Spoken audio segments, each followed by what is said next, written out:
চাণক্য নাকি চক্রান্তকারী, কেউ বলে তিনি ভারতীয় রাজনীতির সবচেয়ে নিষ্ঠুর স্ট্র্যাটেজিস্ট, আবার কেউ বলে আধুনিক ভারতের লৌহ পুরুষ।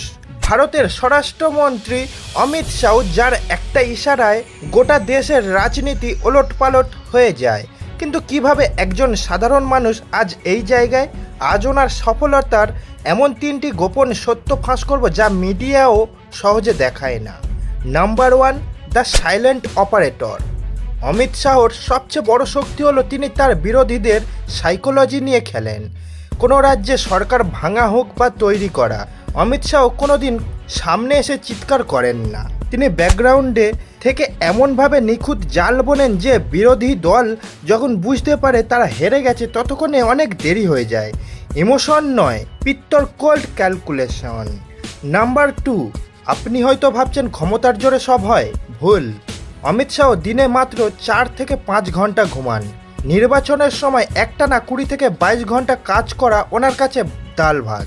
ভারতের প্রতিটা রাজ্যের প্রতিটা জেলার, এমনকি প্রতিটা বুথের ক্ষমতা কার হাতে আছে তা ওনার আঙুলের ডগায় থাকে। ওনার মেমোরি পাওয়ার কম্পিউটারের চেয়েও fast. Number 3, the ultimate risk টেকার।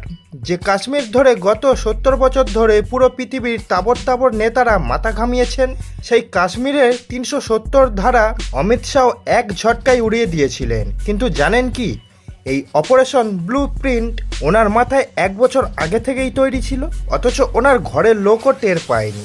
একেই বলে আসল চাণক্য নীতি, আক্রমণ করার আগে শত্রুকে টেরও পেতে না দেওয়া। আজ বিজেপি যে বিশ্বের সবচেয়ে বড় রাজনৈতিক দল, তার আসল চাবিকাঠি কিন্তু এই মানুষটাই। এখন আপনার কি মনে হয়, অমিত শাহ কি আসলেই একজন জিনিয়াস স্ট্র্যাটেজিস্ট, নাকি শুধুই ক্ষমতার জোর? আপনার খাঁটি মতামত কমেন্টে জানান। আর এরকম আরও ইনফরমেটিভ ভিডিওর জন্য এখনই ফলো বা সাবস্ক্রাইব করুন।